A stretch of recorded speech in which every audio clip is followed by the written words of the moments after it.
Sánchez anuncia que habrá temporada turística este verano y que los turistas extranjeros entrarán desde julio. España contará con un sello de seguridad sanitaria y otro de sostenibilidad ambiental, ha avanzado el presidente del Gobierno. La Liga de Fútbol volverá la semana del 8 de junio. Pedro Sánchez ha confirmado que, con el aval del CSD, Gobierno y Ministerio de Sanidad han dado luz verde al retorno. El Gobierno declarará a partir del martes el luto nacional durante 10 días por las víctimas del coronavirus. Se le sumarán un gran acto de homenaje oficial al final de la desescalada y otros memoriales, ha anunciado Sánchez. Sánchez, sobre el pacto con Bildu, el Gobierno no tenía garantizada la mayoría en la votación de la prórroga. El presidente del Gobierno, Pedro Sánchez, ha justificado este sábado su pacto con la formación Bildu en que no tenía suficientes apoyos para conseguir la quinta prórroga del estado de alarma por el coronavirus. Necesitamos garantizar todavía una restricción de movilidad que nos permita homogeneizar la situación de la epidemia en todo el territorio, ha dicho Sánchez en una comparecencia ante los medios. Lo más duro ha pasado. Lo más difícil ha quedado atrás. Vemos ya mucho más que la luz al final del túnel. Lo que estamos viendo es el final del túnel. El virus inició su viaje letal en Asia, se trasladó de inmediato a Europa, comenzando por Italia y España, y continuando por el resto del continente, al que ha golpeado de forma inclemente, cebándose en los países que concentran el mayor tráfico de viajeros. Ahora el epicentro se ha desplazado a otros puntos del planeta que soportan situaciones como las que vivimos hace semanas atrás e incluso peores, como está sucediendo, por ejemplo, en el continente americano. Atrás han quedado para nosotros aquellos momentos en los que todo parecía negro, los sanitarios libraban una batalla desigual contra un enemigo letal y las víctimas diarias se contaban por centenas y la solución no se atisbaba. La respuesta de la población española, lo he dicho en muchas ocasiones, ha sido formidable. Mayores, pequeños, alumnos, profesores, mujeres, hombres, trabajadores, empresarios, todos nuestros compatriotas han cumplido con su misión y se unieron para hacer frente a la epidemia con sacrificio, con resistencia y con moral de victoria. Desde el inicio de esta crisis dije que el primer logro llegaría cuando superáramos el pico de la propagación de la enfermedad y doblegáramos la curva. Y esto es algo que hemos logrado hace semanas. El segundo logro llegaría a continuación cuando el saldo de altas médicas fuese superior al de nuevos diagnosticados. Estos días, igual que los anteriores, el número de curados ha sido mucho mayor al de nuevos contagiados. Las últimas cifras de las que disponemos de la semana del 11 al 17 son las siguientes. 13.328 recuperados frente a 3.944 nuevos casos. Por tanto, hemos superado ampliamente el segundo hito que nos marcamos. El tercer logro sería reducir, como dijimos, al máximo la difusión del virus. Hace 2 meses, cuando una persona contagiada transmitía la enfermedad, lo hacía a más de 3 personas. Ayer mismo el índice de reproducción, la famosa R, es del 0,20, muy inferior en consecuencia al 1. Hoy podemos decir en consecuencia que lo hemos conseguido. Y no lo hemos conseguido, y me gustaría esto subrayarlo, por azar. Lo hemos conseguido a fuerza de voluntad, de disciplina, de determinación y de moral de victoria. Porque hemos recorrido el camino correcto, con el trabajo abrumador, siempre reconocido por el conjunto de la sociedad española, de nuestros profesionales sanitarios. Y también el sacrificio del conjunto de ciudadanos quedándose en casa para protegernos entre todos y todas. ¿Es el pueblo español, en definitiva, el que ha hecho retroceder al virus? ¿Son los ciudadanos de este país los que han doblegado la curva? ¿Y son los españoles los que han parado unidos al virus? En consecuencia, la gran ola de la pandemia ha sido superada y toda España ha iniciado con pie firme la transición hacia esa nueva normalidad. La totalidad del territorio nacional estará a partir del próximo lunes en fase 1 o en fase 2 de desescalada. Este hecho tiene 2 consecuencias que me gustaría compartir con todos ustedes. La primera es que a partir del lunes, es decir, pasado mañana, todos podremos reencontrarnos con familiares, con amigos, dentro de nuestra propia provincia en la que vivamos tras semanas de separación forzada. Los comercios, en consecuencia, abrirán sus puertas progresivamente, las terrazas albergarán los encuentros pendientes y las calles recuperarán vitalidad en cada rincón de nuestro país. Recuperamos, en consecuencia, buena parte de lo que perdimos cuando el virus irrumpió de manera tan dramática en nuestras vidas. La segunda consecuencia que me gustaría compartir con todos ustedes es que hemos recuperado mucho terreno frente al virus. Lo hemos arrinconado con un costoso sacrificio. Estamos, en consecuencia, a un paso de la victoria. Pero tenemos que recordar que el virus no ha desaparecido, que sigue el acecho, y que, en consecuencia, lo que tenemos que hacer es mantenerlo a raya. Es imprescindible, yo diría vital, no relajarnos, seguir con esa dosis de responsabilidad que hemos asumido en primera persona todos y cada uno de nosotros. Estamos a un paso de la victoria, estamos en la etapa de la desescalada, pero seguimos en la emergencia sanitaria. Seguir, en consecuencia, todas las reglas de las autoridades sanitarias. Hemos de tener siempre en mente lo que nos vienen diciendo las autoridades sanitarias, el lavado de las manos, la distancia entre las personas, el uso de las mascarillas. La consigna, en consecuencia, es una. No hemos de actuar con miedo, pero hemos de actuar con una extremada prudencia y responsabilidad. Ahora toca valorar esta victoria colectiva y también culminarla. Y hasta que llegue la vacuna o el remedio terapéutico, la victoria sigue dependiendo de todos y cada uno de nosotros y nosotras, de nuestra cautela, de nuestra prudencia, en consecuencia de nuestra responsabilidad, individual y colectiva. Porque un rebrote no es ni mucho menos imposible. E incluso la Organización Mundial de la Salud así lo ha advertido claramente, que existe un porcentaje importante de que haya un rebrote si no mantenemos esas conductas sociales a lo largo de los próximos meses. La prudencia, en consecuencia, debe seguir siendo nuestra guía de actuación.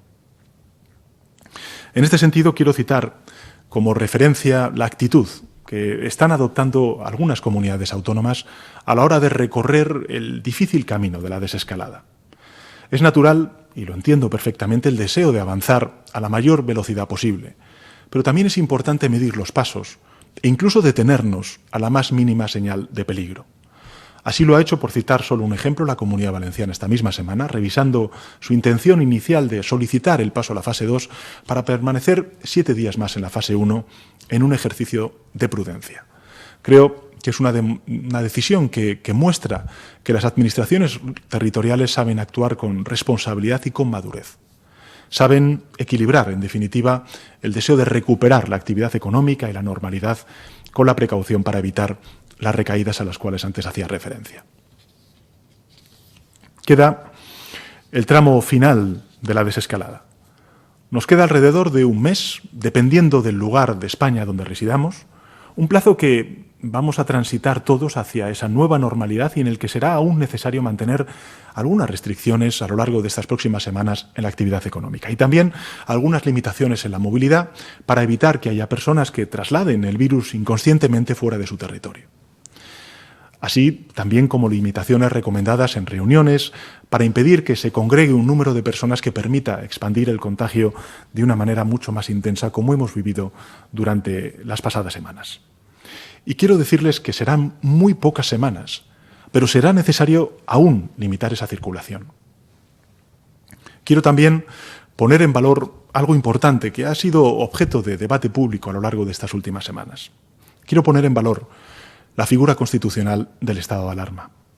Es la única herramienta que, en opinión de la Abogacía del Estado, que es quien desde el punto de vista jurídico guía las actuaciones del Gobierno, permite limitar la movilidad y ha resultado en consecuencia eficaz, tal y como señalan los propios epidemiólogos y acreditan los hechos. Ahí están los datos. Cuando el Gobierno de España declaró el estado de alarma, la media diaria de contagios en nuestro país, lo he dicho en muchas comparecencias públicas, era del 35%. Hoy, como he señalado antes, es del 0,19%. Seamos conscientes del esfuerzo colectivo que hemos hecho para lograr ese 0,19%.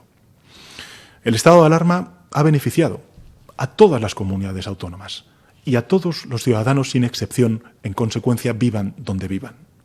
Nada tiene que ver con la política. Es un asunto de salud pública pura y simplemente. Y por eso el estado de alarma está al margen y por encima de la política y de los intereses partidistas. Nada tiene que ver ni con competencias, ni con transferencias, ni con financiación, ni con la promulgación de leyes. Es un asunto de salud pública pura y simplemente. La salud pública siempre es lo primero, porque sin ella no hay nada más, y el estado de alarma, en consecuencia, es quien lo garantiza. Quiero, en consecuencia, dar las gracias a todos los españoles por su ejemplaridad. España ha hecho lo que debe y ahora para todos se abren nuevos horizontes. Y mi prioridad seguirá siendo la salud y la economía, abriendo en consecuencia nuevos caminos. En esta etapa de desescalada ha llegado el momento también de recuperar muchas de las actividades cotidianas que tuvimos que postergar y hibernar como consecuencia del confinamiento. Y en ese sentido quiero informarles que con el aval del Consejo Superior de Deportes, el Gobierno de España y el Ministerio de Sanidad ha dado luz verde para que se vuelva a celebrar la Liga de Fútbol Profesional. A partir de la semana del 8 de junio volverá la Liga. La semana del 8 de julio, en que, si todo va bien, se iniciará la fase 3 en gran parte de España, se autorizará la reanudación de las grandes competiciones deportivas y profesionales y, en particular, la Liga de Fútbol Profesional. Por supuesto, la pelota volverá a rodar en condiciones que garanticen la máxima seguridad sanitaria para todos los participantes en la competición. El fútbol español, lo sabemos todos, tiene un seguimiento masivo dentro y fuera de nuestras fronteras, pero no será la única actividad recreativa que iremos recuperando en las próximas semanas. Museos, cines, conciertos, teatros y todas las actividades deportivas irán recuperando el ritmo de forma paulatina. Debemos avanzar sin precipitarnos, como hasta ahora, pero al mismo tiempo con un paso firme, reactivando nuestra economía. Debemos comenzar a reanudar crecientemente la actividad económica y devolver el pulso a sectores que se han visto más duramente golpeados por la emergencia sanitaria. Uno de estos sectores es, sin duda alguna, la hostelería y el turismo, que tienen un papel fundamental en nuestra economía, en la creación de empleo y que cuentan con un prestigio nacional e internacional indudable. Me comprometí a hacerlo y ha llegado el momento. Quisiera, por ello, realizar dos importantes anuncios. En primer lugar, les anuncio que habrá temporada turística este verano. Tenemos el propósito de garantizar la reactivación del turismo nacional de cara a esta misma temporada de verano y por ello invito públicamente a todos los establecimientos turísticos, a los bares, a los restaurantes, a los destinos de playa, del interior, a que se preparen desde hoy para reanudar su actividad en pocos días, que estén listos para acoger a los españoles que quieran disfrutar de sus vacaciones en cualquiera de los formidables destinos que ofrece nuestra geografía. Y animo también a los españoles a planificar sus vacaciones ya y aprovechar las maravillas de nuestra oferta nacional. Muchos podrán hacerlo desde prácticamente ya, a finales de junio y en adelante. En segundo lugar, como saben ustedes, España recibe cada año más de 80 millones de visitantes. Por eso les anuncio que a partir de julio, del mes de julio, se reanudará la entrada de turismo extranjero a España en condiciones de seguridad.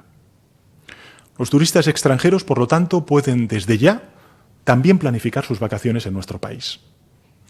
España necesita del turismo y el turismo necesita seguridad. Seguridad en origen y seguridad en destino. Por eso garantizaremos que los turistas no correrán ningún riesgo y que tampoco nos traerán riesgos a nuestro país.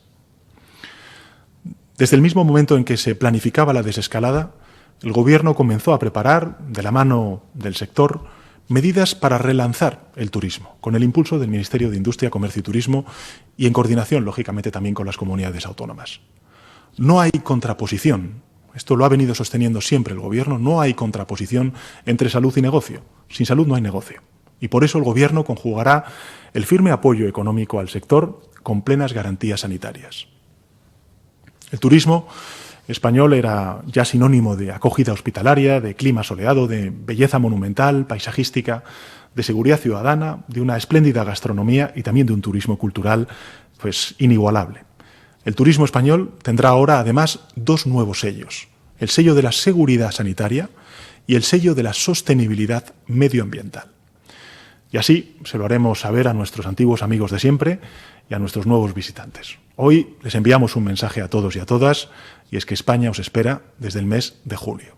Quien visite España puede contar con que pisa un suelo con garantía sanitaria y comprometido también con la sostenibilidad de nuestro planeta. Evidentemente queda mucho trabajo por hacer. Hay muchos sectores esenciales para revitalizar, que empujar para que funcionen de nuevo, y el Gobierno vuelve a abrir su economía y a reactivarla. Sabemos que hay una España que, a pesar del miedo y del dolor de la enfermedad que hemos sufrido durante estas semanas donde nos ha golpeado muy duro el COVID, ha superado estos meses con la certeza de tener una cierta seguridad, un empleo sólido, unos ahorros, un entorno económico favorable. Ellas y ellos podrán adentrarse en la nueva normalidad con muchas más facilidades. Y el Gobierno cuenta además con su estabilidad, con su fortaleza y con su participación activa en la reanudación de la actividad económica y la recuperación del crecimiento económico. Pero también sabemos que existe otra España más expuesta a los vaivenes económicos producidos como consecuencia de las restricciones sanitarias.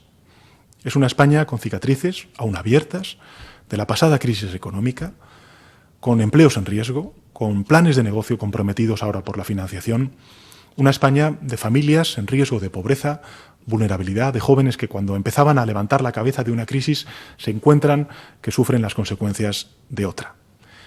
Es a esta España, compuesta por familias, por autónomos, por pymes, por empresarios de todo tipo, a la que el Gobierno prestará toda su atención para sostenerla en estos momentos tan difíciles. Ya lo estamos haciendo. Esta es ahora la España expuesta y la España a la que urgentemente el Gobierno tiene que continuar volcando recursos y esfuerzo. Comenzando desde luego por quienes corren el riesgo de caer por la pendiente de la exclusión social y en consecuencia de la pobreza. Por eso les anuncio que la próxima semana se aprobará en Consejo de Ministros el ingreso mínimo vital. Una medida histórica en nuestra democracia para que nadie se quede atrás y que además ha sido un compromiso desde el inicio de andadura de este Gobierno de coalición. El ingreso mínimo vital será una prestación habitual, permanente, que ya existe en otros países de Europa y con la que el Gobierno se había comprometido en el programa de investidura para reducir la tasa de pobreza en nuestro país. Su diseño final se ha conseguido gracias al trabajo exhaustivo de la Agencia Tributaria, a los equipos de seguridad social y, sin duda alguna, también a los equipos de bienestar social y al apoyo de las comunidades autónomas. Será una prestación de la seguridad social y su coste anual rondará los 3.000 millones de euros. La puesta en marcha de este ingreso mínimo vital puede amparar a 4 de cada 5 personas en situación de pobreza severa, beneficiará a cerca de 850.000 hogares, de los que la mitad tiene niños a cargo. Y no olvidemos que en España hay más de 2 millones de niños y niñas que sufren pobreza. La cuantía del ingreso mínimo vital, en consecuencia, dependerá del número de miembros de cada hogar.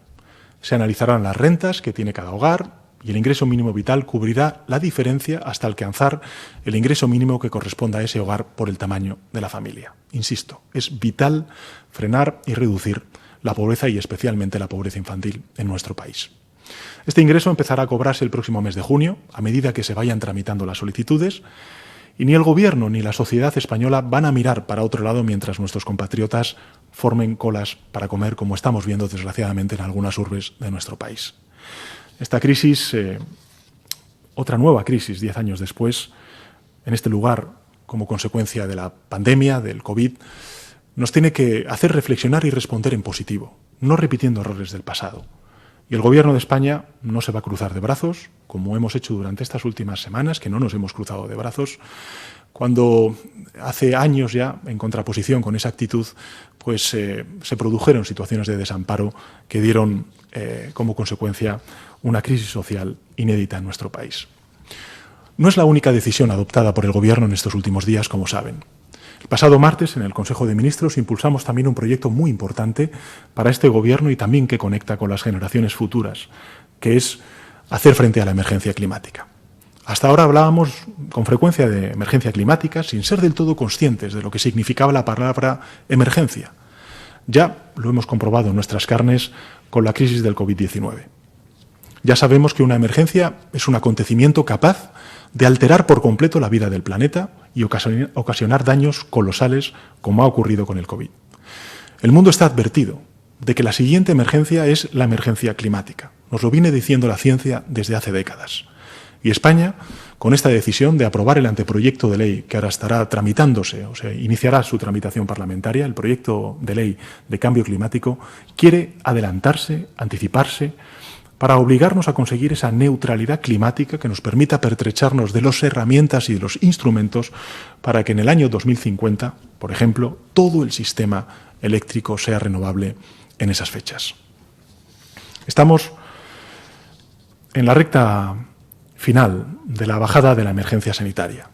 Todos tenemos sentimientos encontrados. De un lado, salimos extenuados de un confinamiento muy severo, de los más severos que ha habido en el mundo, y de otro lado persiste el temor a un rebrote de la epidemia, y junto a todo ello se suma la incertidumbre sobre las consecuencias que esta crisis descomunal en lo sanitario tiene sobre nuestros empleos, sobre nuestros ingresos, en definitiva sobre nuestra cotidianidad.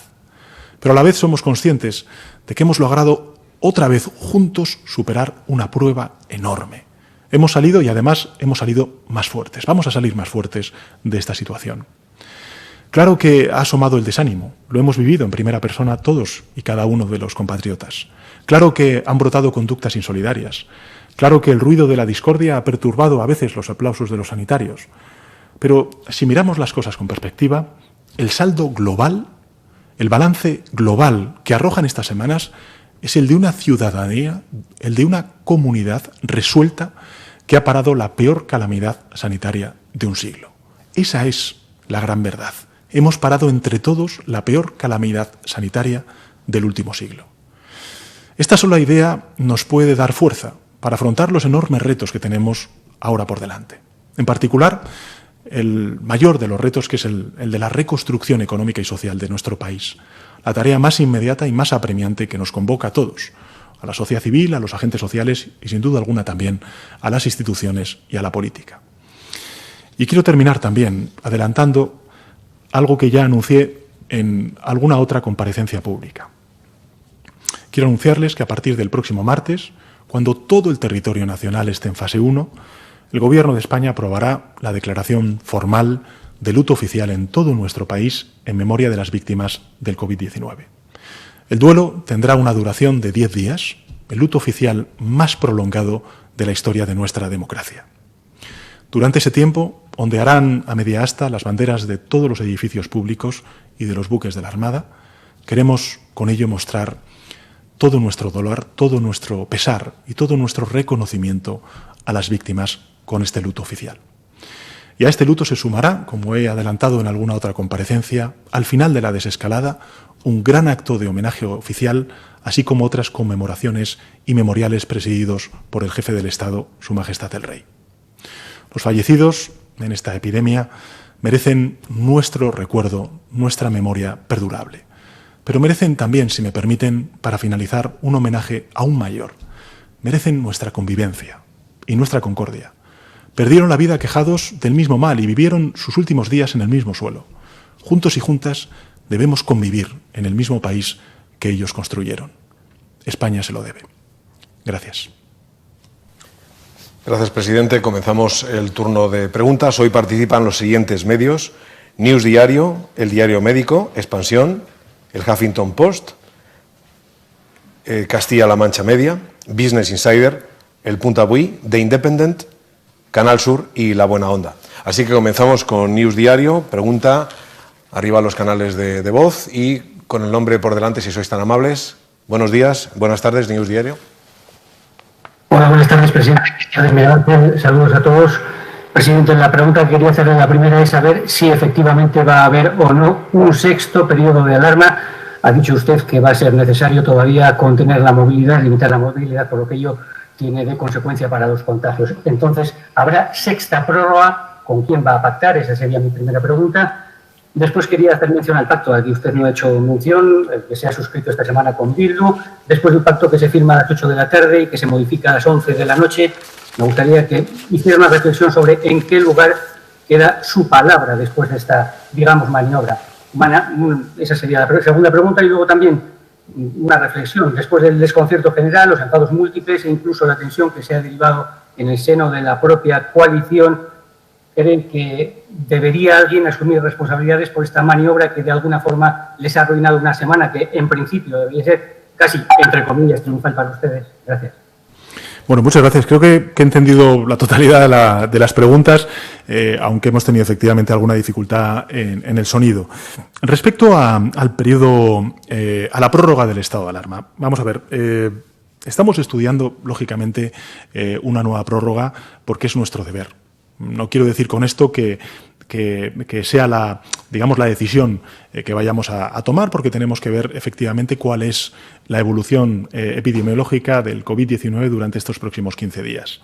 Y me parece muy importante ser conscientes de que estamos ya en el epílogo, estamos ya al final, en estos últimos metros de ese túnel al que hacía referencia, que no es que estemos viendo la luz, sino que estamos ya prácticamente viendo, tocando con las yemas de los dedos, por si me permite esta licencia, pues ese final del túnel.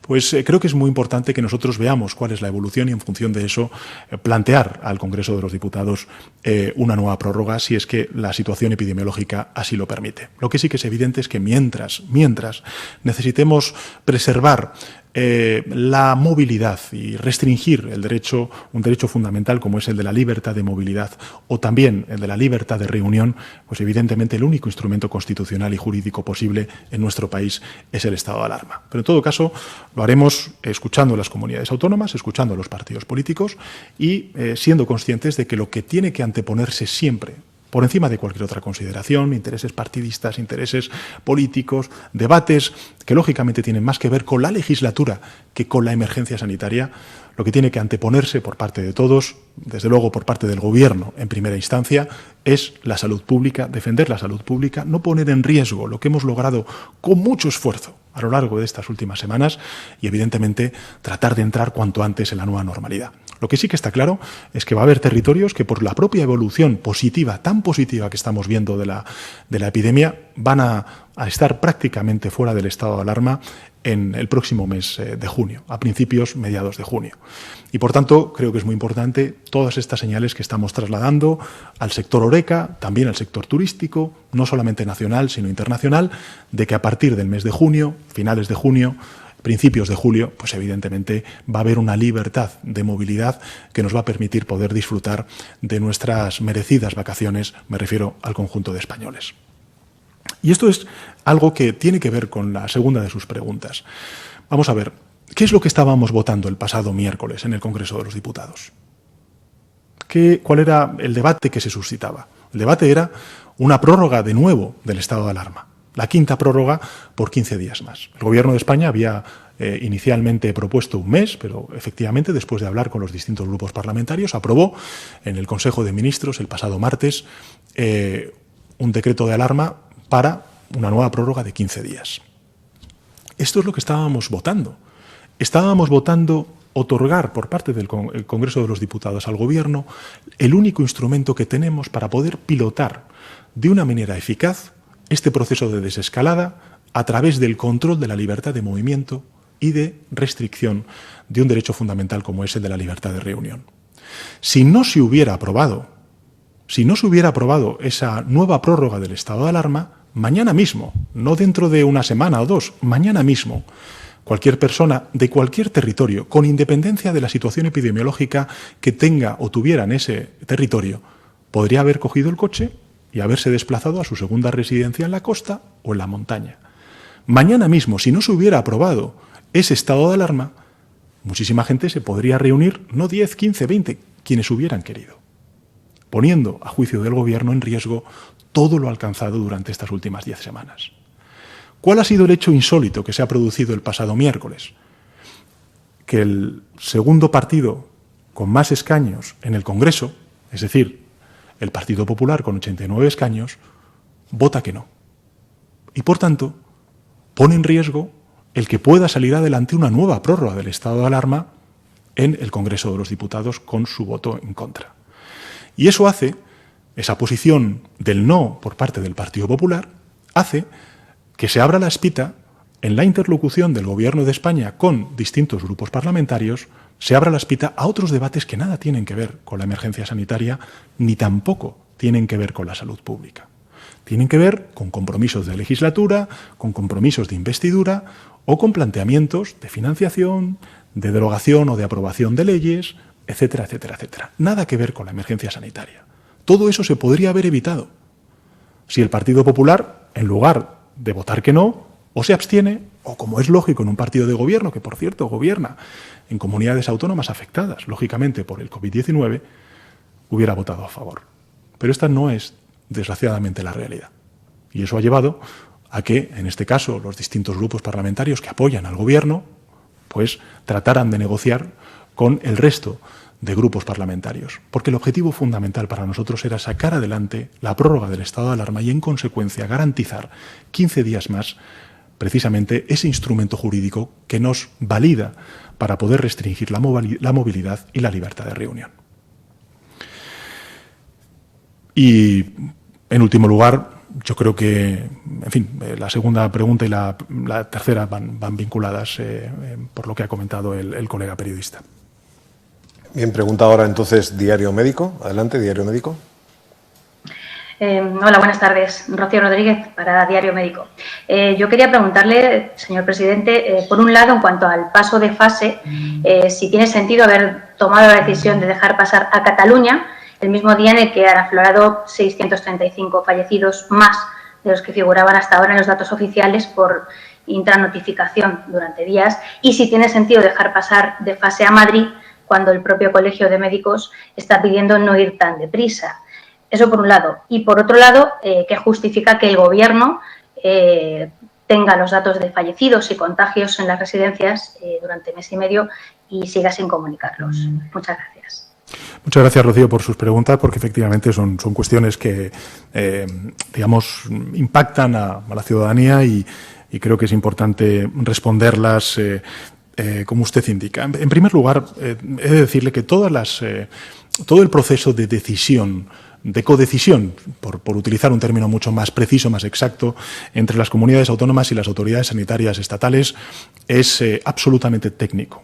Son los expertos los que validan, tanto por parte de las comunidades autónomas a través de la Dirección General de Salud de las Comunidades Autónomas, como por parte también del CAES, al frente el doctor Simón, la Dirección General de Salud, y en última instancia el Ministerio de Sanidad, después de haber, digamos, hablado e interlocutado bilateralmente con los consejeros de Sanidad, los que deciden si se reúnen las capacidades estratégicas sanitarias necesarias para pasar de fase una comunidad autónoma u otra. Por supuesto que también es la realidad epidemiológica, son los datos, pero fundamentalmente son las capacidades estratégicas, porque lo que tenemos que ser conscientes es que lo más importante ahora, después de haber sufrido una invasión, no España, sino el conjunto de Europa, por parte de un virus desconocido para la ciencia y también para los personales sanitarios, los profesionales sanitarios, lo que es importante ahora es poner en marcha mecanismos de detección precoz de ese contagio. Y he de decirles que tanto Cataluña como Madrid, a juicio de los expertos, insisto, no a juicio mío como presidente del Gobierno, sino a juicio de los expertos, a juicio de las autoridades sanitarias, después de haber estudiado a fondo con ellas, cuál es el resultado de la gestión que han hecho para fortalecer esas capacidades estratégicas. Insisto, a juicio de los expertos, tanto Madrid como Cataluña en distintas fases, porque ellos han planteado una evolución diferente en función de los territorios, tienen y cumplen con esas garantías que les permiten, insisto, a juicio de los expertos, pasar a una segunda fase. Y he de decirles que tanto la Comunidad de Madrid como también la Generalitat catalana, yo he tenido ocasión de poder hablar con el ministro de Sanidad y, lógicamente, también con los expertos del Ministerio de Sanidad. Han hecho un trabajo extraordinario a lo largo de los últimos días, de las últimas semanas, precisamente para reforzar esas capacidades sanitarias. Con lo cual, desde ese punto de vista, creo que la ciudadanía puede estar, digamos, segura respecto a esa evaluación conjunta que hemos codecidido las comunidades autónomas y las autoridades sanitarias del Gobierno de España. Y en relación con la segunda de las cuestiones, creo que el doctor Simón y también los expertos epidemiológicos lo han dicho en algunas otras ocasiones. Evidentemente, nosotros estamos muy pendientes de cuáles son los datos de las residencias de mayores, estamos lógicamente muy pendientes con las comunidades autónomas de la evolución de la letalidad de esta enfermedad, y también es cierto que lo que dicen todos los expertos epidemiológicos es que cuando pase la epidemia seremos capaces de conocer con muchísima más exactitud de lo que ahora mismo podemos disponer con capacidades técnicas, cuál ha sido el impacto de la letalidad en el conjunto de la población española. Pero insisto, Desde luego, el Gobierno de España y también las comunidades autónomas estamos actuando con absoluta transparencia, con absoluta responsabilidad y, desde luego, también haremos ese estudio cuando pasemos, esperemos más pronto que tarde, esta epidemia. Es el turno de Expansión. Mercedes Arrayer, de Expansión.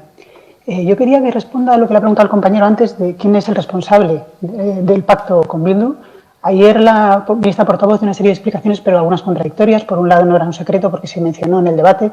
Por otra parte, sería solo el Grupo Socialista, el Gobierno no sabía nada. Pero luego, a la vez, también el comunicado sería solo de Bildu. Quería que nos explicara si va a tomar alguna medida y por qué dicen que lo hicieron porque se sentían solos, cuando en realidad ustedes tenían el sí de Ciudadanos el martes por la mañana, era público y oficial, y esto ocurrió a lo largo del miércoles. Luego quería, en el lado opuesto de este pacto, tenemos el fondo de transferencias, como usted pedía, que está ultimando la Comisión Europea, y con la intermediación de Merkel y Macron va a ser un poco como usted pedía. ¿Qué ambicioso programa de reformas y políticas económicas acertadas que pide este fondo les va a ofrecer? ¿En qué sentido? Y por último, de lo que ha anunciado de turismo, quería saber de qué fecha estaríamos hablando exactamente. Hay un día ya fijado más o menos. Si va a haber un paquete de ayudas como el de Francia de entidad para este sector, y por qué estaban hablando esta semana del estado de alarma hasta el 7 de julio incluso, y ahora tenemos este nuevo plan turístico, si es porque nos estábamos quedando atrás respecto a nuestros competidores europeos. Muchas gracias. Muchas gracias, Mercedes, por sus palabras. He entendido que son 3 o 4 preguntas, las dos últimas muy vinculadas con el sector turístico y al anuncio que efectivamente he hecho hoy junto con el de la Liga Profesional, que como he dicho antes y recuerdo es el 8 de junio cuando van a poder empezar a retomar, las competiciones deportivas. Sobre el debate del pasado miércoles. Vamos a ver. El Gobierno, Mercedes, no tenía garantizada la mayoría en esa votación. E insisto, si no hubiéramos tenido esa prórroga de 15 días más hasta el próximo 7 de junio, mañana mismo, en Madrid, pues cualquier vecino puede coger su coche e irse a Murcia, Andalucía, a su segunda residencia. Por poner un ejemplo muy concreto, muy cotidiano. Por tanto, creo que tenemos que ser todos muy conscientes de que la realidad epidemiológica en nuestro país es distinta, que por supuesto la tenemos muy controlada, pero que evidentemente necesitamos garantizar todavía una restricción de movilidad que nos permita homogeneizar la situación de la epidemia en mínimos valores en todos y cada uno del territorio nacional. Y eso lo vamos a lograr. Prácticamente lo vamos a lograr a final de esta nueva prórroga del estado de alarma, el 7 y 8 de junio, en mucha parte de nuestro país. Y en otra buena parte de nuestro país a finales de junio. Por tanto, creo que es muy importante trasladar el mensaje a la ciudadanía española de que en julio puede haber, por supuesto, pues una programación estival en el sentido de poder ir a las vacaciones, a la playa, a la montaña, a visitar cualquier monumento cultural. Y animo, sin duda alguna, a que este año, este verano, pues aprovechemos las grandes ventajas que tiene nuestro país en el ámbito turístico. Creo que es un buen momento, es un buen año para conocer aún más a nuestro gran país, en todos y cada una de sus dimensiones. Por tanto, volviendo a su planteamiento, lo más importante para el Gobierno de España, para los grupos parlamentarios que sostienen al Gobierno, era sacar adelante la prórroga del estado de alarma. E insisto, lo irresponsable es que haya partidos políticos que gobiernan en comunidades autónomas, que están gestionando codo con codo, arrimando el hombro con el Gobierno de España, precisamente esa emergencia sanitaria, y el grupo parlamentario, en este caso del Partido Popular, haya votado en contra. No es que se haya abstenido y, por tanto, no haya obstruido la tramitación de esa nueva prórroga y haya permitido la habilitación del Gobierno de España para poder aprobar y utilizar el estado de alarma durante 15 días más para garantizar una cuestión de salud pública. Es que se ha opuesto. Se ha opuesto. Y al oponerse, pues evidentemente hay grupos minoritarios que abren la espita en cuanto a nuevos debates que tienen que ver con, bueno, pues algunos planteamientos de legislatura, algunos fondos y los requisitos de esos fondos, cómo se van a destinar a uno u otro territorio, la derogación o la aprobación de leyes, sobre todo en un momento en el que también dentro del Congreso de los Diputados, de manera legítima y como consecuencia de esta epidemia, pues hay grupos parlamentarios que consideran que el programa de gobierno se ha puesto en cuestión. por la emergencia y la eclosión de esta situación tan dramática. Y ahí efectivamente es donde entra pues, la cuestión de la reforma laboral. Y la reforma laboral aprobada en 2012 por la anterior administración del Partido Popular no fue una reforma laboral pacífica, fue impuesta precisamente por la mayoría absoluta del Partido Popular entonces, con 186 escaños, y en contra del diálogo social. Rompió, de hecho, el diálogo social, como recordaban ayer mismos algunos dirigentes sindicales. Y desde el 2012 hasta ahora existe un malestar en ese diálogo social, en muchos sectores, digamos, laborales de nuestro país, de ese diálogo, como consecuencia de una imposición que no se ha conseguido, digamos, corregir. Y eso es el planteamiento que tiene el Gobierno de España. El Gobierno de España, el planteamiento que tiene, y además, si se acuerda, a principios de legislatura, en el mes de febrero, nosotros corregimos una de los impactos que tuvo esa reforma laboral en 2012, que permitía a los empresarios y empresarias despedir unilateralmente a aquellos trabajadores por una baja por enfermedad. Eso se corrigió como consecuencia de una sentencia del Tribunal Constitucional, y las consecuencias de esa reforma laboral las han vivido muchos trabajadores y trabajadoras en forma de precariedad, en forma de devaluación salarial, en forma de desprotección laboral, y también los agentes sociales en forma de un desequilibrio en la negociación en beneficio de un determinado empresario y en detrimento, en este caso, de la representación de los trabajadores y trabajadoras.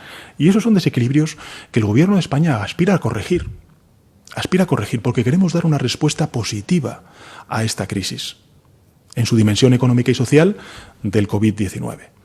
Y por tanto nosotros, ¿en qué sentido queremos hacerlo? Pues queremos hacerlo en el ámbito del diálogo social. Fíjese, en el ámbito del diálogo social, en estos pocos meses que llevamos de legislatura, hemos aprobado conjuntamente gobiernos, sindicatos y empresarios una subida del salario mínimo interprofesional histórica, y en segundo lugar hemos aprobado también la extensión de los ERTEs hasta el 30 de junio. Por tanto, la voluntad del Gobierno de España es seguir impulsando el diálogo social y, lógicamente, también plantear en la mesa de reconstrucción social y económica, que ha impulsado también los grupos parlamentarios que sustentan a este Gobierno en el Congreso, pues todas aquellas cuestiones vinculadas con nuestra agenda de gobierno y con una reconstrucción que queremos que sea justa. Antes he hecho referencia también a que hemos aprobado en este último Consejo de Ministros un anteproyecto de ley de cambio climático. Hace pocas semanas aprobamos un anteproyecto de ley de modernización de nuestro sistema educativo, tan necesario, sobre todo en estos tiempos del COVID, a partir del mes de septiembre. Y así lo seguirá haciendo el Gobierno de España, siempre con la premisa del diálogo. Y además tengo que decirle que yo tengo buena relación, en este caso, con el presidente de la COE. Yo creo que es un patriota, creo que es una persona con un enorme sentido del Estado, de responsabilidad también, y estoy convencido de que ese diálogo social se retomará cuanto antes. Y finalmente, respecto a el turismo, decirle que, en fin, el sector turístico a lo largo de estos meses muy duros que hemos tenido por delante, ha sido un sector que se ha visto, lógicamente, beneficiado por muchas de las políticas que he puesto en marcha. Y me pasaba precisamente los datos la ministra de Industria, Comercio y Turismo, y que me gustaría compartir con todos ustedes. El turismo, por ejemplo, ha sido el sector más beneficiado en las líneas de avales ICO. Hasta el 18 de mayo, esta línea ha financiado 82.324 operaciones. 82.324 operaciones a 68.662 empresas por un importe total, nada más y nada menos que de 6.441 millones de euros. 6.441 millones de euros. Adicionalmente, habría además que añadir esos 400 millones de euros que se habilitaron al principio de la pandemia como consecuencia de la línea Thomas Cook que se abrió como consecuencia de la quiebra de este operador turístico. En cuanto a las prestaciones a trabajadores autónomos por cese de actividad, es recordarles que en hostelería y turismo los datos que tenemos es que hay 259.238 beneficiarios hasta el 20 de mayo, es decir, un 20% del total de las solicitudes resueltas están vinculados a trabajadores autónomos, relacionados con la hostelería y con el turismo. Y en relación con los ERTEs, a los cuales antes hacía referencia y que agradezco el acuerdo conjunto que logramos gobierno, sindicatos y patronal, el sector de la hostelería y el turismo ha sido el más beneficiado de largo, lógicamente porque ha sido el más perjudicado por estas medidas de restricción sanitaria, alcanzando a un total de 917.704 trabajadores y a más de 143.000 empresas que se han visto protegidas. Es decir, para que se hagan una idea de la magnitud del esfuerzo que estamos haciendo conjunto, todos los españoles, Casi 3 de cada 10 trabajadores protegidos por los ERTEs corresponden a las actividades de hostelería y de turismo. Y efectivamente, como bien indica usted, Mercedes, en el aspecto de la negociación que estamos teniendo a nivel europeo, lo que está haciendo el Gobierno de España desde hace unas semanas a esta parte es ver el impacto sectorial del COVID en todos y cada uno de las ramas de actividad productiva y, por tanto, una parte importante de ese fondo de recuperación, cuando se ponga en marcha, se vehiculará también para rescatar, para ayudar a estos sectores tan importantes en términos de empleo, de capacidad de riqueza anual de nuestro país y lógicamente, que necesitan el apoyo de esos recursos públicos, tanto a nivel nacional como a nivel europeo. Vamos con el cuarto turno de preguntas. Quedan, por tanto, incluido 7. Es el Huffington Post. Adelante. Buenas tardes, presidente. Antonio Ruiz Valdivia, del Huffington Post. Yo quería preguntarle, después del no de Esquerra Republicana y de Compromís, si cree que la legislatura durará 4 años. También quería preguntarle si apoya la versión de la vicepresidenta Nadia Calviño de que es absurdo derogar la reforma laboral, o la del vicepresidente Iglesias de que se derogará de manera íntegra. Y quería también preguntarle, por favor, sobre los escraches que han sucedido con el vicepresidente Iglesias y con el ministro José Luis Ábalos. ¿Qué opinión le merecen? Muchísimas gracias. Muchas gracias, Antonio, por sus palabras. Respecto al último punto que usted mencionaba, vinculado con los escraches que se están... efectivamente, yo he trasladado tanto al vicepresidente Iglesias como también al ministro Ábalos toda la solidaridad del Gobierno de España, la mía política, la mía personal. Lógicamente me parece inaceptable lo que está ocurriendo. He de decirle que no son solamente ellos dos, que desgraciadamente hay otros ministros y ministras que a lo mejor no han salido a los medios de comunicación porque no son tan conocidos en términos de impacto político, pero que también están sufriendo escraches, y saben ellos y ellas que cuentan con toda mi solidaridad y todo mi compromiso. Me parece inaceptable que en una situación como esta estén viviendo representantes públicos por defender sus ideas y gestionar y defender la salud pública y salvar vidas en nuestro país, estén sufriendo estas conductas. Y en ese sentido, aunque parezca que, en fin, clamo en el desierto, desde 10 semanas a esta parte he pedido concordia, convivencia, respeto, tolerancia. Y, por tanto, que las conductas de odio y de ira que se están viendo en algunos momentos sean marginales. Porque creo que este es un gran país que ha dado una gran respuesta a una crisis inédita, que ha hecho emerger también contradicciones de sociedades complejas como la nuestra, sociedades que han arraigado afortunadamente conductas y derechos y libertades que hemos tenido que postergar, como pueda ser, por ejemplo, el que uno pueda libremente moverse en nuestro país o reunirse con quien considere. Lo hemos ponderado, hemos renunciado, limitando esa capacidad precisamente para defender la vida y defender la salud de todos. A esto la sociedad española no se había enfrentado nunca, en 100 años. Esa es la gran verdad. Y la gran verdad es que esta es una gran sociedad que ha dado una gran respuesta a un gran drama que ha sido la pandemia que hemos sufrido durante estas últimas semanas. Y, por tanto, creo que es bueno quedarme con ese mensaje de tolerancia, de convivencia, de concordia, de respeto al adversario. Aquí no hay enemigos, solamente hay un enemigo, que es el COVID, y sin duda alguna, pues arrinconar todos esos mensajes de odio, de ira, que lo único que hacen es fracturar, cuando precisamente lo que queremos y necesitamos para salvar vidas, empresas y empleo es la unidad de todos y de todas. Pensemos lo que pensemos, dejemos a un lado eso, centrémonos en lo más importante, volquemos todas nuestras energías positivas en dar una respuesta positiva a un drama nacional como es el de la pandemia y, en consecuencia, sus implicaciones en el ámbito económico y social. Pero, lógicamente, tienen toda mi solidaridad personal y política. Sobre la primera de las cuestiones, ¿no? Si la legislatura. Bueno, en fin, es que los españoles, cuando van a las urnas, siempre aciertan. Siempre aciertan. El año pasado, recordemos, hombre, han sido 5 elecciones el año pasado. 5 elecciones. 2 elecciones generales. Elecciones europeas, elecciones autonómicas, elecciones municipales. Hombre, yo creo que lo que necesita España, lo que creo que pide el sentido común, pues es estabilidad, es gobernabilidad, es ponernos manos a la obra para poder recuperar el crecimiento económico y la senda de creación de empleo perdida como consecuencia de esta pandemia, es trabajar en Europa para que se nos vea unidos como sociedad, como instituciones, políticamente, para decirles que Europa tiene que moverse, tiene que avanzar, para dar una respuesta solidaria, común. En fin, en eso está el gobierno de España, no está en otras disquisiciones. Si hay otras formaciones políticas que piensan que el COVID puede ser una oportunidad para derrocar el gobierno, se equivocan políticamente, porque hay 4 años por delante. Pero en segundo lugar, creo que no hacen bien al país, porque el país necesita estabilidad, y necesita confianza, y necesita arrimar el hombro, necesita gestionar, necesita avanzar. Y eso es lo que está haciendo humildemente el gobierno a lo largo de estas semanas. Y la última pregunta, Antonio. Fíjese, a lo mejor porque en este espíritu pues me ha imbuido algo, pero no me parecen contradictorias, ¿no? Vamos a ver. Es evidente, como he dicho antes, que la reforma laboral aprobada unilateralmente por parte del gobierno del Partido Popular hace 8 años pues conculcó muchos derechos laborales conquistados durante muchísimos años por parte de los trabajadores. Desequilibró el poder de negociación entre los trabajadores y empresarios. Precarizó las relaciones laborales. Fíjese, 14% de los trabajadores y trabajadoras son pobres, no llegan a fin de mes. Antes, estoy hablando con cifras de antes de la crisis. Pues hombre, yo creo que ahí hay un malestar al que tenemos que dar una respuesta positiva.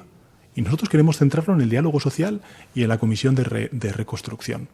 Y como consecuencia, además, de la sentencia del Tribunal Constitucional, ya empezamos a corregir algunos defectos de esa reforma laboral impuesta por el Partido Popular anteriormente al principio de la legislatura, con esta cuestión vinculada al despido de los trabajadores que tenían baja por enfermedad. Y por otro lado, lo he dicho antes, no tiene ningún sentido plantear esos debates cuando estamos hablando de lo que estamos hablando.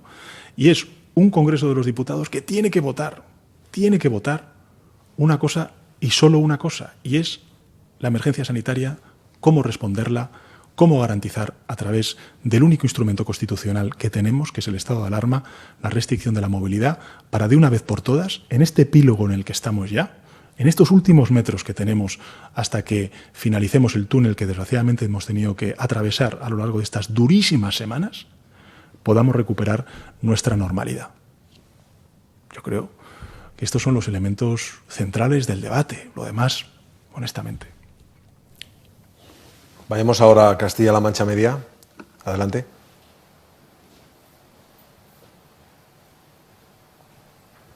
Sí, adelante. ¿Nos escucha Castilla-La Mancha Media?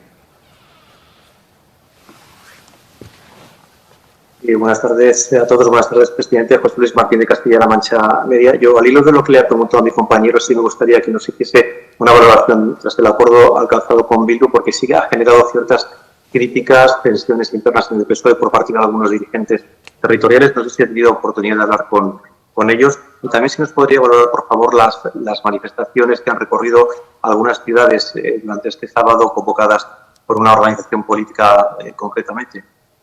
Muchísimas gracias. Muchas gracias, José Luis, por sus palabras y sus preguntas. En relación con la primera, bueno, yo creo que ya ha respondido 3 veces. Volveré a decirlo, lo importante de verdad. Y lo que nos estábamos jugando el pasado miércoles es la salud pública. Y el único instrumento que tiene ahora mismo el Gobierno de España, constitucional, y que además así ha sido avalado por parte de quien tiene que darnos la apoyatura jurídica en un Estado democrático y de derecho como el que tenemos, es la abogacía del Estado, que el único instrumento que tenemos es el estado de alarma, es el que utilizamos. E insisto, si no hubiera salido adelante el estado de alarma 15 días más hasta el próximo 7 de junio, mañana mismo hubiera habido libertad de movimiento en todo el país. No hubiera habido restricciones, por ejemplo, a las manifestaciones que usted ha hecho referencia hoy. Me refiero en el ámbito no de los automóviles, sino de las concentraciones humanas. Y en consecuencia, creo que tenemos que ser todos muy conscientes de lo que nos estamos jugando y del esfuerzo que hemos hecho durante estos últimos 8 semanas, 10 semanas, y de la responsabilidad que tienen todos los grupos parlamentarios, y significativamente el primer grupo parlamentario, después del grupo parlamentario socialista, el principal partido de la oposición, que se ha situado en el no dando alternativa, porque no hay alternativa al estado de alarma precisamente para esta cuestión. Por tanto, creo que es importante ser conscientes de que estamos hablando de esto, de la emergencia sanitaria, de que no está resuelta, que estamos tocando con la yema de los dedos precisamente esa victoria, que hemos anunciado cosas muy importantes. La recuperación de la reapertura de muchísima actividad económica en buena parte del país. El que buena parte del país, prácticamente en cuestión de muy pocos días, pocas semanas, va a estar levantado el estado de alarma. Y las otras comunidades autónomas muy cerca de estar levantado el estado de alarma y, por tanto, de recuperar toda esa libertad de movimiento. Pero creo que tenemos que hacerlo con una enorme dosis de generosidad, porque de lo que estamos hablando es de la responsabilidad que tenemos todos y cada uno de nosotros como organizaciones políticas, como gobiernos, como instituciones, precisamente para proveernos del instrumento que nos garantiza precisamente eso. Y yo, si tengo que lamentar algo, es precisamente que el principal partido de la oposición se haya situado en el no, en la España del no. Y efectivamente las manifestaciones que ha habido convocadas por la ultraderecha en el día de hoy, pues yo poco tengo que decir. Este es un derecho constitucional, vivimos en un Estado social y democrático de derecho, ellos son libres, lógicamente, de movilizarse como consideren oportuno. Lo que sí que, pues evidentemente, pido es que se respete pues todos aquellos criterios, normas, decisiones que las autoridades sanitarias nos han dicho que tenemos que preservar precisamente para garantizar la salud pública y no el contagio del conjunto de la ciudadanía. Y a partir de ahí, pues como he dicho antes, aunque clamen el desierto en algunos de estos responsables políticos, desde luego el Gobierno de España y yo en primera persona lo que voy a clamar es por la concordia, por la convivencia, por el respeto, por la tolerancia y no por el odio y la ira. Pregunta ahora Business Insider. Sí, muchas gracias, Miguel Ángel. Buenas tardes, presidente. Soy Alberto Aguiar, de Business Insider España. Yo seré breve. Tengo preguntas sobre la reanudación del sector turístico y sobre las visitas de turistas extranjeros. ¿Se restablecerán todas las conexiones aéreas o se priorizarán algunas sobre otras? ¿Puede adelantar cómo incentivará el Gobierno el turismo nacional? Y acababa de decir usted que no hay alternativa al estado de alarma.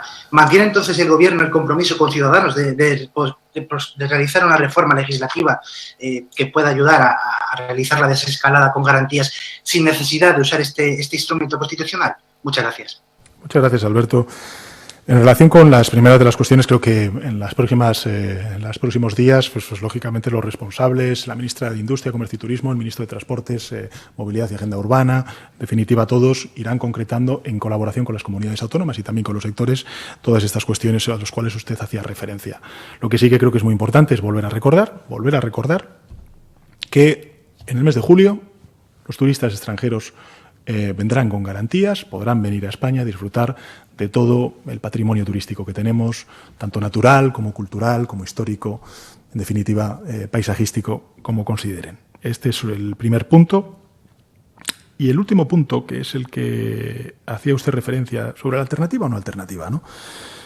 Claro, el único precedente que ha habido en nuestro país de la aprobación del estado de alarma fue precisamente también con una administración socialista, con el expresidente Zapatero, precisamente para un tema muy concreto que fue la crisis de los controladores aéreos. Acordarán ustedes de ese hecho. Pero jamás en la historia democrática de nuestro país se ha tenido que prolongar una medida tan extraordinaria durante tantas semanas. Vamos a estar, 2 meses y medio con un estado de alarma que afecta al conjunto de la población y no a un colectivo como pudo ser el de los controladores aéreos y su sustitución, en ese caso, por el Ejército para salvaguardar precisamente un derecho fundamental que era el de la libertad de los ciudadanos de movimiento en el conjunto del territorio español y también fuera de él. Fíjese cómo cambia la situación, ¿no? Pero esta es la realidad. Claro, convertir en ordinario una prerrogativa extraordinaria que le confiere el estado de alarma en su artículo 116 la Constitución española al Gobierno central, como es la restricción de la movilidad y la restricción de derechos fundamentales, me parece, que tenemos que meditarlo entre todos.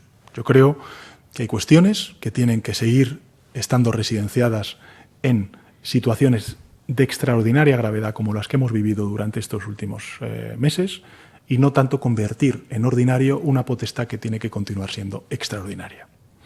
A partir de ahí, Yo sí que creo que cuando ya lleguemos todos a la normalidad reforzada, la nueva normalidad, como queramos llamarla, me refiero a la normalidad protegida con mayor responsabilidad individual que vamos a tener que asumir todos en forma de mascarillas, de distanciamiento social, en fin, todas estas cuestiones a las cuales ya todos nos hemos acostumbrado, pues tendremos que reflexionar cómo reforzar esos mecanismos de coordinación, porque este es un Estado compuesto donde está el Gobierno de España y están las comunidades autónomas. Creo que a lo largo de estas semanas pues todos hemos estado en mucha tensión, me refiero en términos positivos, hemos tenido tanto gobiernos autonómicos como el Gobierno de España y las autoridades sanitarias que trabajar mucho, que incorporar nuevos elementos de cultura de cooperación y de codecisión. Y creo que es algo que hemos reforzado, que hemos aprendido y que a lo largo de las próximas semanas, meses, hasta que encontremos, hasta que encuentre la ciencia pues ese remedio, lógicamente tendremos que seguir reforzando y que seguir ejerciendo. Pregunta del Punt Avui. Sí, David Portabella, del diario El Punt Avui. Presidente, en su día electoral se opuso a una coalición con Podemos porque no le dejaría dormir. David, si eres tan amable, ¿nos escuchas para repetir la pregunta? Por la vicepresidenta Calvi. No, vamos a intentar pasar posiblemente al siguiente mientras recuperamos la intervención de Al Punt Avui. En este caso, después de Al Punt Avui, preguntaba si está preparado el corresponsal de Independent. Adelante. Muy buenas, presidente. Graham Keeley, The Independent. Muchos británicos estarán súper contentos para saber que pueden venir a España en julio, pero ¿puedes explicarnos qué significa turismo de seguridad y cómo será la temporada? Por tus preguntas, por sus preguntas y también efectivamente la conexión que tiene España con el Reino Unido es total en muchísimos ámbitos. Lógicamente también hay un interés económico, que es el turístico que usted comentaba antes, pero me aprovecho su pregunta para trasladar la absoluta solidaridad y empatía que tiene la sociedad española con el pueblo británico. En estos momentos tan críticos que estamos viviendo ambas sociedades, tan dramáticos que está viviendo también la población británica, y desde este punto de vista sí me gustaría, Graham, trasladarle en nombre del Gobierno de España y del conjunto de la sociedad española toda nuestra solidaridad, empatía, comprensión, ánimo y mucha fuerza para lo que están sufriendo, y estoy convencido de que muy pronto estarán en una situación mucho más óptima que la actual. Y en relación con su pregunta, más concreto, el Gobierno de España, a través del Ministerio de Industria, Comercio y Turismo, a lo largo de estas últimas semanas ha venido elaborando ya protocolos para el sector turístico, para el sector hostelero, en cuanto a la seguridad que tenemos que dar también en el ámbito sanitario.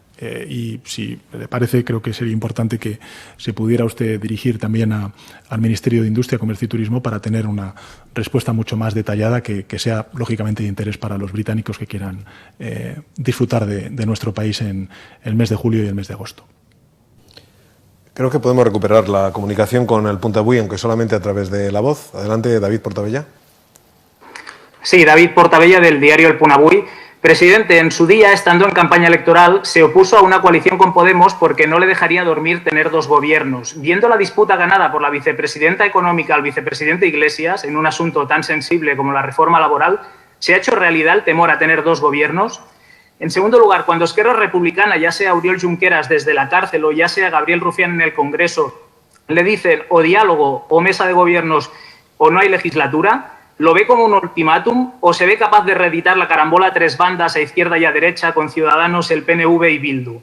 Y ya por último ha hablado de convivencia, viendo estas manifestaciones de contestación al estado de alarma y cómo en algunas, como en Moratalaz, se han producido enfrentamientos, si cree que estos choques son casos aislados o estamos ante un conflicto de convivencia entre españoles. Muchas gracias, presidente. Muchas gracias, David, por sus preguntas. Bueno, yo creo que muchas veces cuando se habla de la nueva política, y hablábamos de la nueva política y hablábamos de trascender el sistema político en el que había una prevalencia de dos partidos políticos y luego algunos partidos nacionales o nacionalistas en el ámbito periférico, ya sea en Cataluña, ya sea en el País Vasco, hablábamos precisamente de cambiar la cultura política como consecuencia de que tenemos sociedades más complejas. Los gobiernos de coalición tienen distintas sensibilidades. Y lo que tenemos que hacer es, evidentemente, aprender, todos también, no solamente dentro del Gobierno, sino también en el conjunto de la sociedad, a ver esas distintas sensibilidades. Pero en todo caso yo no lo veo ni que haya sido uno ni otro, al contrario, no creo que se hayan planteado en estos términos. Creo que lo que es importante es ser conscientes de cuál es la hoja de ruta del Gobierno de España, ser conscientes también de que yo hasta incluso en tribuna, también en ese mismo debate del estado de alarma, dije que en el ámbito territorial, en el ámbito laboral, en el ámbito medioambiental, en el ámbito social, pues evidentemente consideramos que la respuesta positiva a esta crisis cobra aún más vigencia.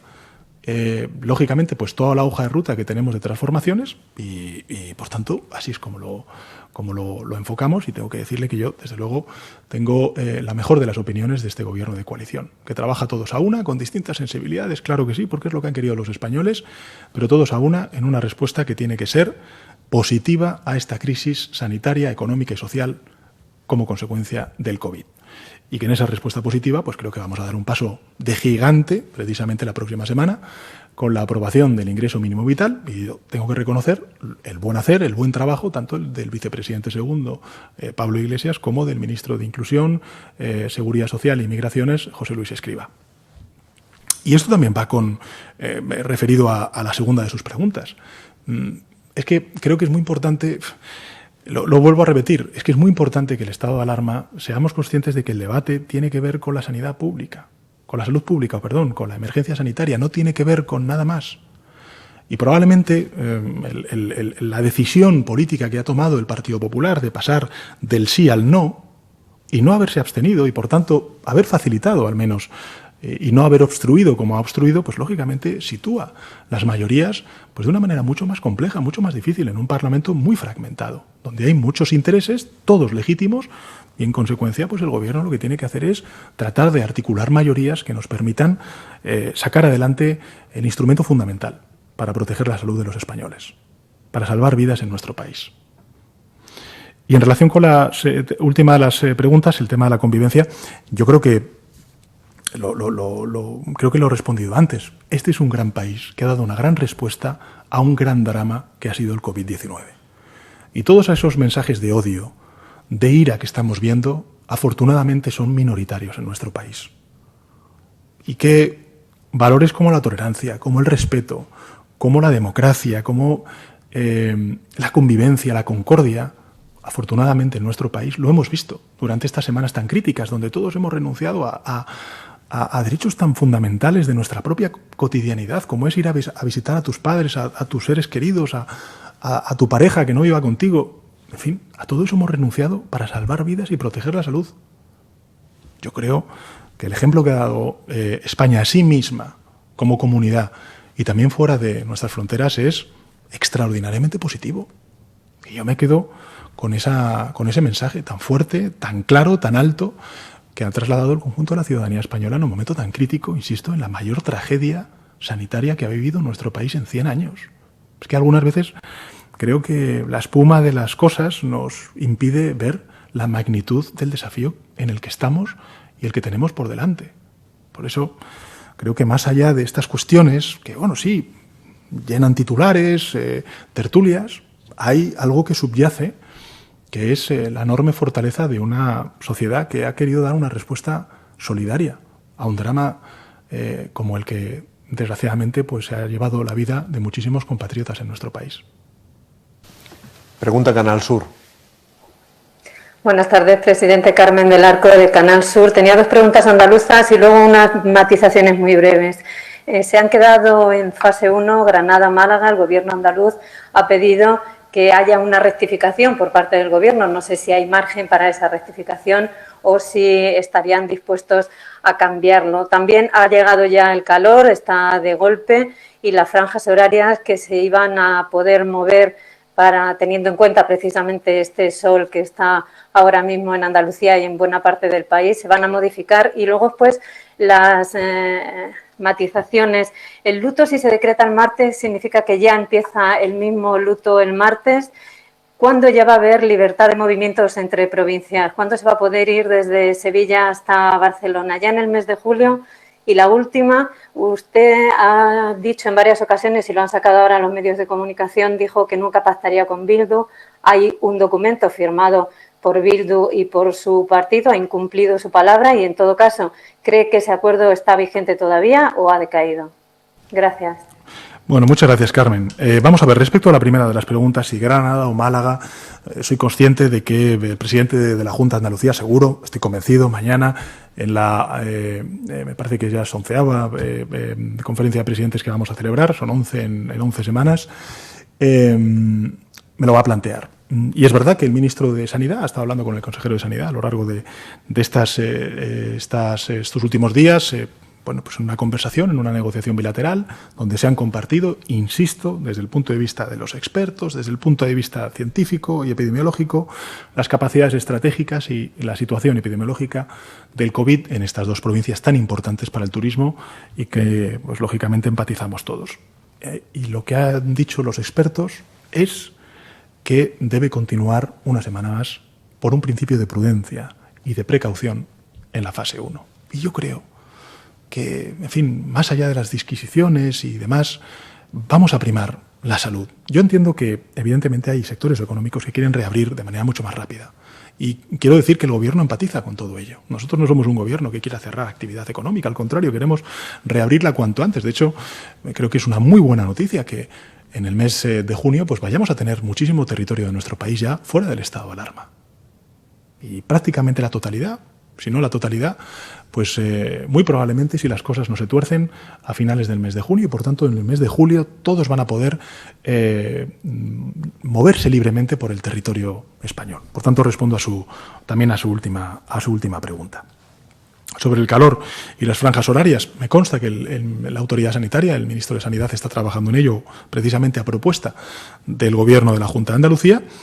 Respecto al luto, decirle que efectivamente será a partir del próximo martes, del Consejo de Ministros. Va a ser la primera vez en la historia de nuestra democracia que se decrete el luto nacional por un espacio tan prolongado de 10 días y también, evidentemente, cuando ya estemos todos fuera del estado de alarma, cuando ya haya libertad de movimiento, pues evidentemente celebraremos un homenaje a título póstumo de todas las víctimas del COVID y que será presidido, pues lógicamente, por el jefe del Estado. Y en relación con la última de las preguntas, bueno, yo creo que he sido ya, en fin, he respondido 4 veces, puedo responder una 5ª vez, pero me parece que lo más importante, de verdad, lo más importante es que seamos conscientes de que si no hubiéramos aprobado el estado de alarma el miércoles pasado, como consecuencia de la votación en contra del principal partido de la oposición, mañana mismo, pues todo lo que usted me estaba planteando, de Granada, de Málaga, de la libertad de movimientos entre territorios, sería realidad. Y probablemente, al menos a mi juicio, y esto, pues evidentemente, la oposición lo criticará, pues hubiéramos puesto en riesgo mucho del alcanzado hasta ahora. Finalizamos con las preguntas de La Buena Onda Radio. Adelante. Sí, hola, buenas tardes, presidente. Manuel Méndez de La Buena Onda Radio, desde Aldea en Cabo. Tengo varias cuestiones para usted. La primera, hay una propuesta que se está organizando en change.org de que muchos padres de familia han de volver a su puesto de trabajo presencial y no saben con quién dejar a sus hijos. La propuesta ahora mismo está firmada por más de 160.000 ciudadanos que desean soluciones. Entre otras cosas, le solicitan al Gobierno la continuación del teletrabajo, la adaptación de su jornada y reducción de la misma y una ayuda retributiva para la contratación de personal. Otra de las cuestiones que me trasladan es que una vez que termine el estado de alarma, se espera o se piensa que desde su gobierno, no sé si que usted preside, promoverá algún descenso en el precio del transporte tanto terrestre como aéreo. Y la última de las cuestiones es que por qué él se pactó con Bildu si ya tenía los votos necesarios para aprobar el estado de alarma. ¿Eran realmente necesarios esos pactos con EH Bildu? Y ya por último, de los tiempo de juego de los compañeros de la COPE, me están diciendo que si hay algún protocolo para para el traslado de los jugadores de fútbol para sus encuentros tanto a nivel nacional como a nivel internacional por el resto de Europa. Muchas gracias. Muchas gracias a usted. Vamos a ver, son muchas preguntas. La primera es sobre change.org, la conciliación, que es uno de los principales problemas que tenemos efectivamente en esta cuestión del COVID y efectivamente usted plantea el tema del teletrabajo, que es algo que evidentemente hemos hablado con los agentes sociales y que evidentemente lo que tenemos que hacer es seguir impulsando el teletrabajo. Sobre la reducción de jornada, también tengo que recordar que esta es una de las cuestiones que se planteó en el estado de alarma y también en el diálogo social, el que se plantee una flexibilización de la jornada laboral, de reducción de horas, también de incorporación al puesto de trabajo en caso de necesidad de que sea presencial para amoldarlo a muchas cuestiones, y una de las centrales es evidentemente la conciliación. Decirle también que hay un presupuesto y un programa destinado en el Ministerio de Trabajo a la conciliación, pero que no es suficiente. Y, por tanto, en ese sentido, quiero decirle que estamos desde el Gobierno hablando con la Federación Española de Municipios y Provincias para ver de qué manera podemos, entre todos, facilitar este problema de conciliación que sufren muchísimas familias trabajadoras, sobre todo cuando los niños son muy pequeños, hasta que podamos retomar la actividad académica y escolar de manera mucho más ordinaria, ¿no? Sobre el estado de alarma y el transporte, el descenso de los billetes y demás. Bueno, yo creo que eso será un juego de oferta y demanda, pero lo que sí que me da pie es a recordar que nosotros en Baleares y en Canarias, a lo largo de estas semanas largas que hemos tenido de confinamiento y de dificultad para poder moverse, hemos garantizado ese tránsito interislas y evidentemente pues hemos compensado una parte de los recursos privados que se han visto lógicamente mermados con recursos públicos. Sobre la cuestión de Bildu, yo creo que ya he comentado ya por quinta vez, sexta vez, pero lo vuelvo a decir, los votos no estaban garantizados durante el debate del estado de alarma y, por tanto, los grupos parlamentarios hicieron todo un esfuerzo y creo que lo más importante es ser conscientes de que tenemos 15 días por delante, que son muy importantes para ya, de una vez por todas, tener básicamente garantizado el que hemos superado esta emergencia sanitaria en la mayor parte del territorio nacional. Y en relación con la pregunta que le hacen sus compañeros de la COPE, de la sección deportiva, decirle que tanto la Autoridad Sanitaria como el Consejo Superior de Deportes y en este caso también la Liga Profesional de Fútbol pues están en esa interlocución, en ese diálogo para plantear y aprobar un protocolo que garantice la seguridad de salud de los jugadores y de las jugadoras en el reinicio de esta competición. Y si me permite, secretario de Estado, porque me parece importante, y ya con esto termino, si esta es la última de las preguntas, simplemente dar un dato que me parece, muy ilustrativo, muy paradigmático del esfuerzo que estamos haciendo el conjunto de administraciones, el conjunto de la sociedad española, y que tiene que ver con el número de test realizados. Que saben que es siempre una polémica entre el Gobierno y la oposición. Aquí están los datos y los comparto con todos ustedes. El total de test PCR y anticuerpos realizados hasta el 20 de mayo en nuestro país es de 3.556.567. El total de PCRs realizados hasta el 20 de mayo, es decir, excluidos los test anticuerpos, son 2.221.497. El total de PCRs realizados durante la última semana, es decir, del 15 al 21 de este mes, han sido 302.086. El total de test anticuerpos realizados entre la semana del 15 al 21 han sido 216.641.